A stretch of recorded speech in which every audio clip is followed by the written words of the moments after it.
Уважаемые граждане России, Chers citoyens russes, дорогие друзья, chers amis, сегодня aujourd'hui, считаю необходимым il me semble nécessaire к трагическим de revenir sur les événements tragiques происходящим qui se déroulent dans le Donbass и ключевым вопросам et sur les questions clés liées à la sécurité de la Russie. Начну с того, о чем говорил. Je vais commencer par ce que j'ai dit dans mon discours du 21 février de cette année. Речь о том, что вызывает у нас Je me réfère à ce qui nous préoccupe particulièrement, о тех à savoir les menaces fondamentales que font peser sur notre pays de manière démesurée et arrogante, pas à pas, année après année, les hommes politiques occidentaux irresponsables. Il s'agit de l'expansion de l'OTAN vers l'Est, du fait que ces infrastructures militaires s'approchent des frontières de la Russie. On sait très bien que depuis 30 ans, nous nous efforçons, avec persistance et patience, de parvenir à un accord avec les principaux pays de l'OTAN sur les principes de sécurité égale et indivisible en Europe. En réponse à nos propositions, ça n'a toujours été que soit des tromperies et des mensonges cyniques, ou des tentatives de pression et de chantage, alors que l'Alliance Atlantique, malgré toutes nos protestations et préoccupations, ne cesse de s'élargir. La machine de guerre est en marche, et, je le répète, elle s'approche très près de nos frontières. Pourquoi tout cela arrive-t-il? Pourquoi cette attitude arrogante consistant à parler dans l'optique de sa propre exclusivité, infaillibilité et permissivité? D'où vient cette attitude indifférente et dédaigneuse à l'égard de nos intérêts et de nos demandes absolument légitimes? La réponse est claire. Tout est clair et évident. L'Union soviétique s'est affaiblie à la fin des années 80, puis elle s'est effondrée. Tout ce qui s'est passé à l'époque est une bonne leçon pour nous aujourd'hui. Cela a mis en exergue que la paralysie du pouvoir et de la volonté est le premier pas vers la dégradation complète et l'oubli. Dès que nous avons perdu notre confiance en nous-mêmes, un certain temps, l'équilibre des pouvoirs dans le monde a été rompu. Cela a conduit à une situation où les traités et accords existants ne sont plus réellement en vigueur. La persuasion et les demandes n'ont aucun effet. Tout ce qui ne convient pas aux détenteurs de l'hégémonie, aux grands de ce monde, est qualifié d'archaïque, obsolète et inutile. Et inversement, tout ce qui leur semble avantageux est présenté comme la vérité ultime, est imposé à tout prix, de manière insolente, par tous les moyens. Ceux qui ne sont pas d'accord finissent à genoux. Ce dont je parle maintenant ne concerne pas seulement la Russie, et nous ne sommes pas les seuls à être préoccupés par cela. Il s'agit de l'ensemble du système de relations internationales, et parfois même les alliés des États-Unis eux-mêmes. Après l'effondrement de l'URSS, le monde a été de fait remodelé et les normes établies du droit international, dont les principales, fondamentales, ont été adoptées à la fin de la Seconde Guerre mondiale et ont largement consolidé ces résultats, ont commencé à gêner ceux qui se sont déclarés vainqueurs de la guerre froide. Bien sûr, dans la vie pratique, dans les relations internationales, dans les règles pour les organiser, il était nécessaire de prendre en compte les changements de la situation dans le monde et de l'équilibre même des forces. Mais cela aurait dû être fait de manière professionnelle, progressivement, avec patience, en prenant en compte et en respectant les intérêts de tous les pays, et en pleine conscience de leurs responsabilités. Or non, en raison de l'euphorie due à la supériorité absolue, d'une sorte de forme moderne d'absolutisme, et dans le contexte d'un faible niveau de culture générale et de fatuité de ceux qui ont préparé, pris et promu des décisions qui étaient rentables uniquement pour eux-mêmes, la situation a pris une tournure différente. Voici des exemples tout trouvés. Tout d'abord, sans aucune autorisation du Conseil de sécurité de l'ONU, ils ont mené une opération militaire sanglante contre Belgrade. Ils ont utilisé des avions, des missiles en plein cœur de l'Europe. Plusieurs semaines de bombardements continus sur des villes pacifiques, sur des infrastructures vitales. Il est nécessaire de rappeler ces faits, car certains collègues occidentaux n'aiment pas se souvenir de ces événements. Et quand nous en parlons, ils préfèrent faire référence non pas aux normes du droit international, mais aux circonstances qu'ils interprètent comme ils l'estiment nécessaires. Puis est venu le tour de l'Irak, de la Libye et de la Syrie. L'utilisation illégitime de la force militaire contre la Libye, la dénaturation de toutes les décisions du Conseil de sécurité de l'ONU sur la question libyenne ont conduit à la destruction complète de l'État. Au fait qu'un énorme foyer de terrorisme international est apparu. Au fait que le pays s'est trouvé plongé dans une catastrophe humanitaire dans l'abîme de la guerre civile qui a duré plusieurs années et se poursuit encore. La tragédie à laquelle des centaines de milliers, des millions de personnes ont été condamnées, non seulement en Libye, mais dans toute cette région, a provoqué un exode migratoire massif de l'Afrique du Nord et du Moyen-Orient vers l'Europe. Un sort similaire a été réservé à la Syrie. Les opérations militaires de la coalition occidentale sur le territoire de ce pays, sans le consentement du gouvernement syrien et sans la sanction du Conseil de sécurité de l'ONU, ne sont rien d'autre qu'une agression, une intervention. Cependant, l'invasion de l'Irak, qui n'avait aucun fondement juridique non plus, occupe une place particulière. Comme prétexte, ils ont choisi les prétendues informations fiables dont auraient disposé les États-Unis sur la présence d'armes de destruction massive en Irak. Pour preuve, le secrétaire d'État américain agitait publiquement devant le monde entier un tube rempli de poudre blanche assurant tout le monde qu'il s'agissait d'une arme chimique en cours de développement en Irak. Et puis il s'est avéré que tout cela était une manipulation, du bluff. Il n'y avait pas d'armes chimiques en Irak. C'est incroyable, surprenant, mais le fait est là. Il y a eu des mensonges au plus haut niveau étatique et du haut de la tribune de l'ONU. Et en conséquence de cela, il y a eu des sacrifices énormes, des destructions, une progression incroyable de terrorisme. En fait, on a l'impression que pratiquement partout, dans de nombreuses régions dans le monde, là où l'Occident vient mettre en place son ordre, cela se termine en blessures sanglantes qui ne cicatrisent pas, en plaies que sont le terrorisme international et l'extrémisme.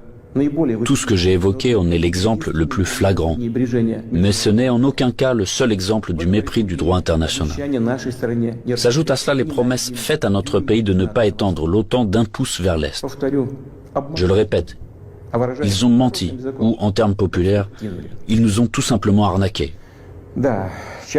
Oui, on entend souvent dire que la politique est quelque chose de sale, peut-être, mais quand même pas à ce niveau-là.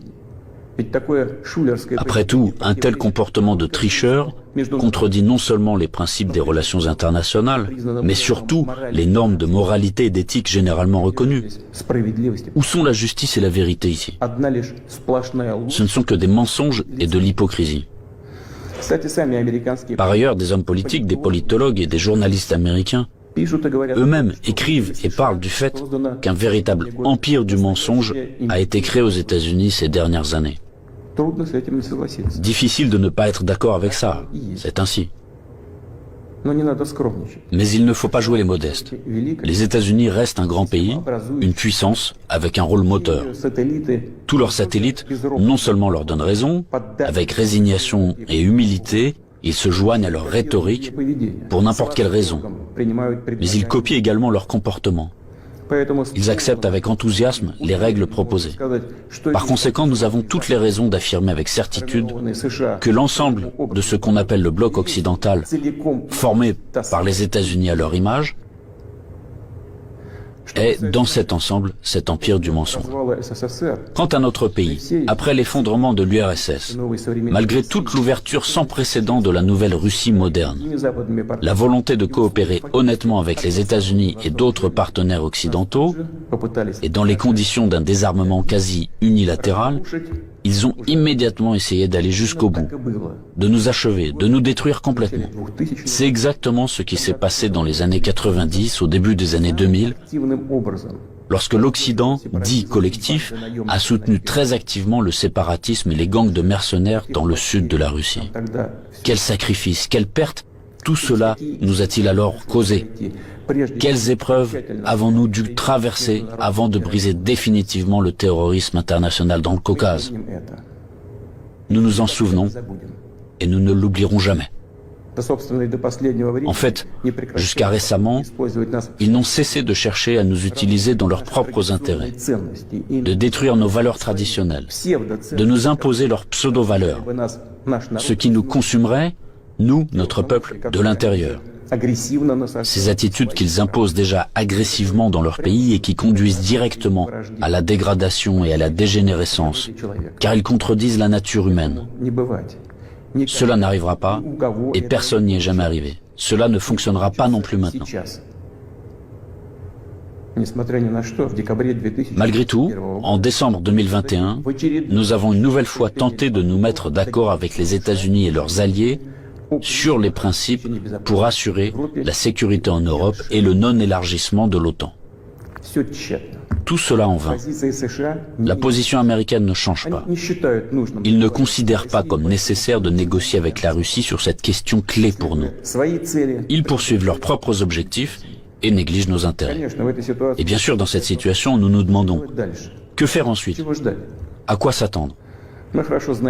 L'histoire nous apprend qu'en 1940 et au début de 1941, l'Union soviétique a tenté d'empêcher, ou du moins de retarder, la guerre par tous les moyens.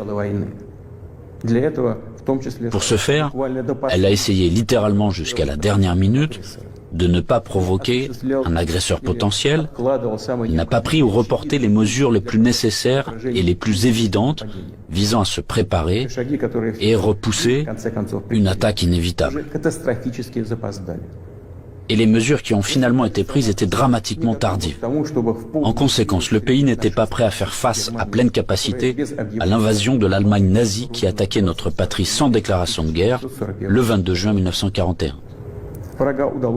L'ennemi a été arrêté, puis écrasé, mais à un coût colossal. La tentative d'amadouer l'agresseur à la veille de la Grande Guerre patriotique s'est avérée être une erreur qui a coûté cher à notre peuple. Au cours des premiers mois de la guerre, nous avons perdu de vastes territoires stratégiquement importants et des millions de personnes. Nous ne ferons pas une telle erreur une deuxième fois. Nous n'en avons pas le droit. Ceux qui revendiquent la domination mondiale publiquement, en toute impunité et, je le souligne, sans aucune justification, nous déclarent, nous, la Russie, leur ennemi. En effet, ils disposent aujourd'hui de grandes capacités financières, scientifiques, technologiques et militaires. Nous en sommes conscients et nous évaluons objectivement les menaces qui nous sont adressées constamment dans le domaine de l'économie, ainsi que notre capacité à résister à ce chantage impudent et permanent. Je le répète, nous les évaluons sans illusion, de manière très réaliste. En ce qui concerne le domaine militaire, la Russie moderne, même après l'effondrement de l'URSS et la perte d'une grande partie de son potentiel, est aujourd'hui l'une des puissances nucléaires les plus fortes du monde, et elle dispose en outre d'avantages en ce qui concerne un certain nombre d'armes de pointe. Il ne devrait donc faire aucun doute qu'une attaque directe contre notre pays entraînerait une défaite et des conséquences désastreuses pour tout agresseur potentiel. Cependant, les technologies, y compris en matière de défense, évoluent rapidement. Le leadership dans ce domaine a changé et changera encore demain. Tandis que la conquête militaire des territoires adjacents à nos frontières, si nous laissons cela se produire, se poursuivra pendant des décennies, ou peut-être pour toujours.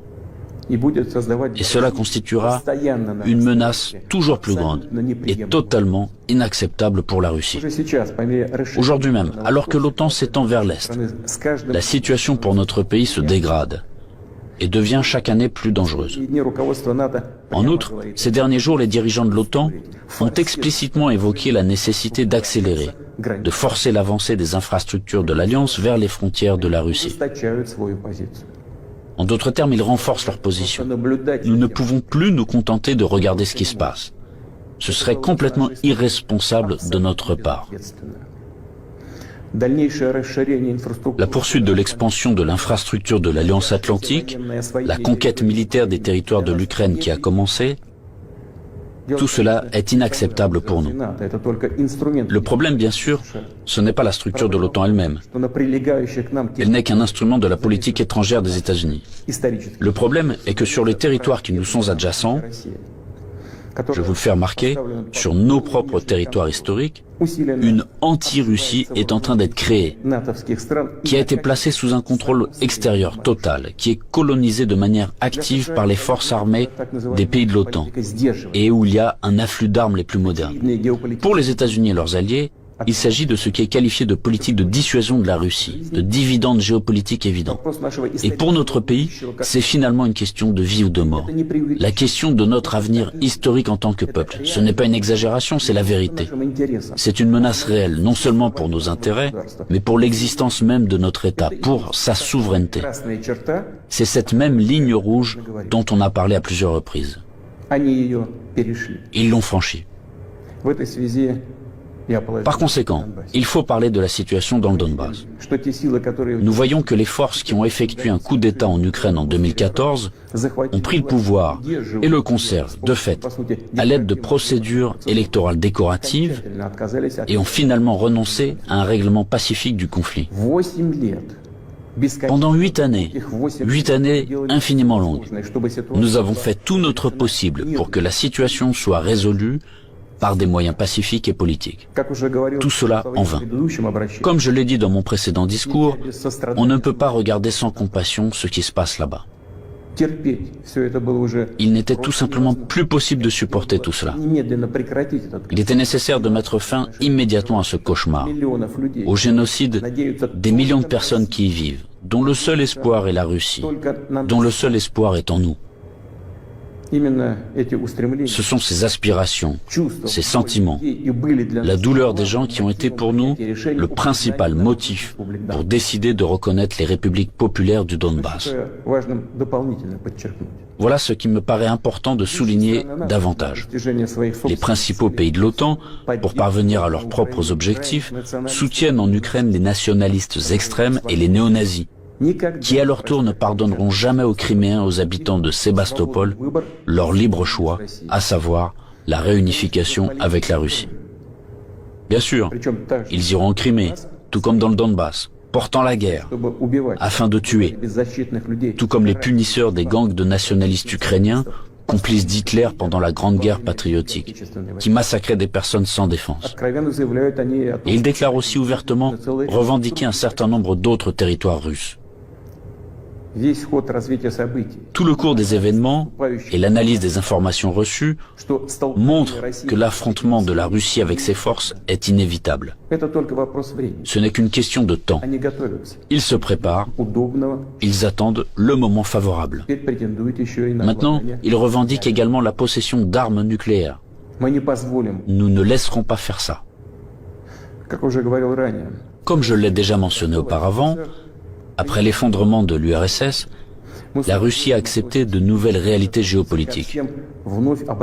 Nous respectons et nous traiterons avec respect tous les pays nouvellement formés dans l'espace post-soviétique. Nous respectons et respecterons leur souveraineté, comme en témoigne l'aide que nous avons apportée au Kazakhstan, qui a fait face à des événements tragiques et à un défi lancé à son statut d'État et à son intégrité. Mais la Russie ne peut pas se sentir en sécurité, se développer, exister avec une menace constante venant du territoire de l'Ukraine contemporaine. Je rappelle que dans les années 2000-2005, nous avons riposté militairement aux terroristes du Caucase, défendu l'intégrité de notre État, préservé la Russie.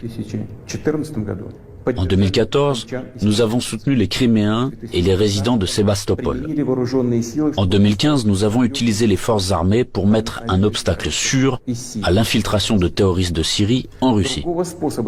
Nous n'avions pas d'autre moyen de nous protéger. La même chose se produit à l'heure actuelle.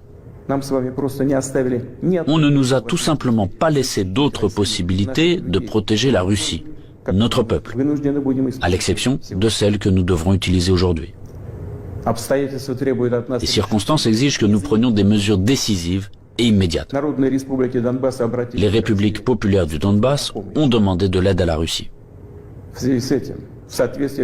À cet égard, conformément à l'article 51, partie 7 de la Charte des Nations Unies, conformément à l'autorisation votée par le Sénat de la Fédération de Russie et en application des traités d'amitié et d'assistance mutuelle avec la République populaire de Donetsk et la République populaire de Lugansk, ratifiés par l'Assemblée fédérale le 22 février dernier, j'ai décidé de mener une opération militaire spéciale. Son objectif est de protéger les personnes qui souffrent des abus et du génocide de la part du régime de Kiev depuis 8 ans. À cette fin, nous nous efforcerons de démilitariser et de dénazifier l'Ukraine et de poursuivre en justice ceux qui ont commis des crimes nombreux et sanglants contre des civils, y compris des citoyens de la Fédération de Russie. Dans le même temps, nous ne planifions pas d'occuper des territoires ukrainiens. Nous n'avons pas l'intention d'imposer quoi que ce soit à qui que ce soit par la force. Cependant, nous entendons de plus en plus souvent dire en Occident que les documents signés par le régime totalitaire soviétique qui instaurèrent les résultats de la Seconde Guerre mondiale ne devraient plus être appliqués. Eh bien, quelle est la réponse à cette question? Les résultats de la Seconde Guerre mondiale sont sacrés, tout comme les sacrifices de notre peuple sur l'autel de la victoire sur le nazisme. Et cela ne contredit pas les hautes valeurs des droits de l'homme et des libertés fondées sur les réalités de toutes les décennies d'après-guerre. Cela n'annule pas non plus le droit des peuples à l'autodétermination stipulé par l'article 1er de la Charte des Nations Unies. Je tiens à vous rappeler que, ni lors de la création de l'URSS, ni après la Seconde Guerre mondiale, personne n'a jamais demandé aux habitants de certains territoires faisant partie de l'Ukraine d'alors comment ils voulaient eux-mêmes organiser leur vie. Notre politique est fondée sur la liberté de choix, permettant à chacun de déterminer en toute indépendance son propre avenir et celui de ses enfants. Et nous considérons qu'il est important que ce droit, le droit de faire son choix, puisse être exercé par tous les peuples vivant sur le territoire de l'Ukraine contemporaine, par tous ceux qui le souhaitent. À cet égard, je m'adresse également aux citoyens ukrainiens. En 2014, la Russie a été obligée de protéger les habitants de Crimée et de Sébastopol de ceux que vous traitez vous-même de nazis. Les habitants de Crimée et de Sébastopol ont choisi de rejoindre leur patrie historique, la Russie, et nous l'avons soutenu. Je le répète, il était tout simplement impossible de faire autrement. Les événements d'aujourd'hui ne sont pas liés à la volonté de porter atteinte aux intérêts de l'Ukraine et du peuple ukrainien.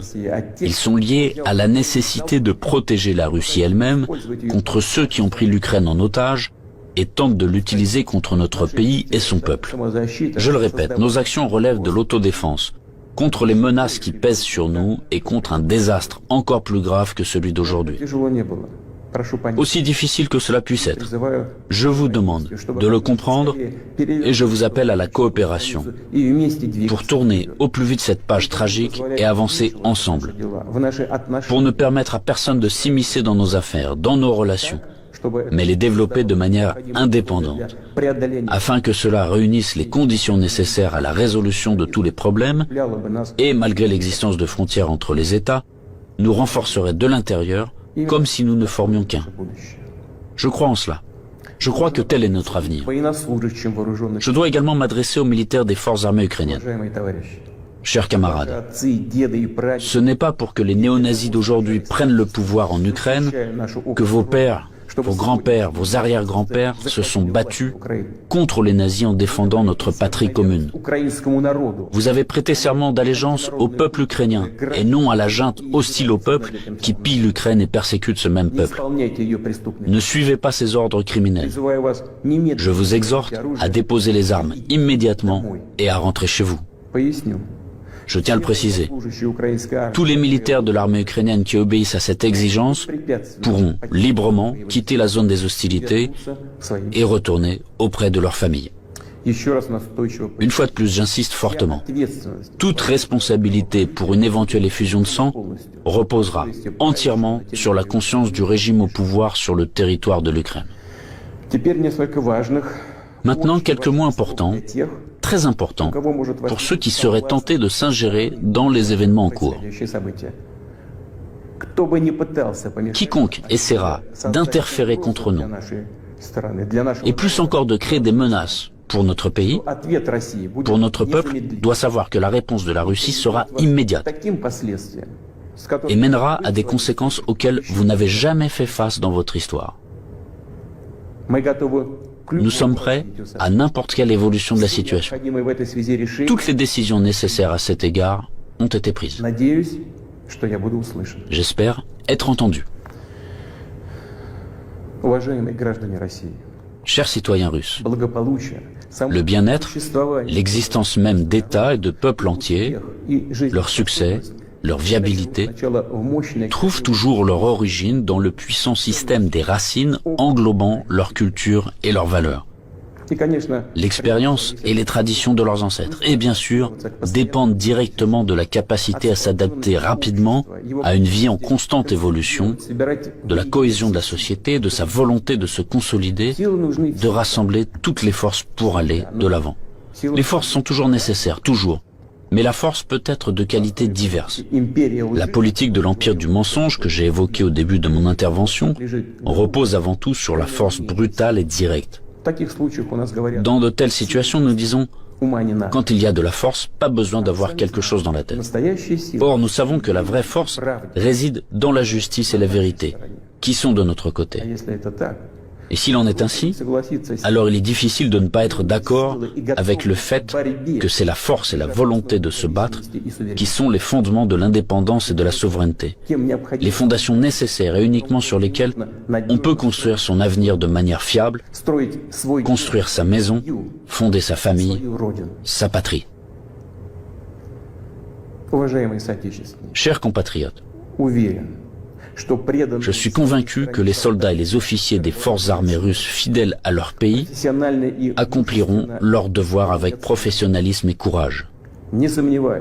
Je ne doute pas que tous les niveaux du pouvoir et les spécialistes responsables de la stabilité de notre économie,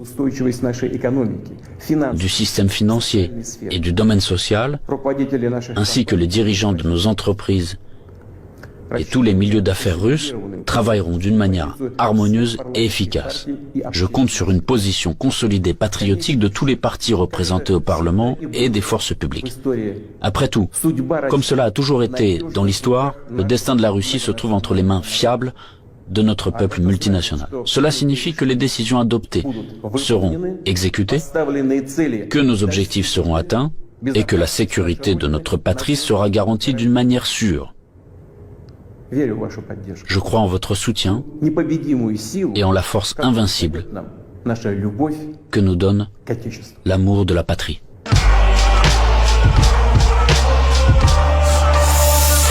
White power is creating hate where at first there was none, from Chinese gum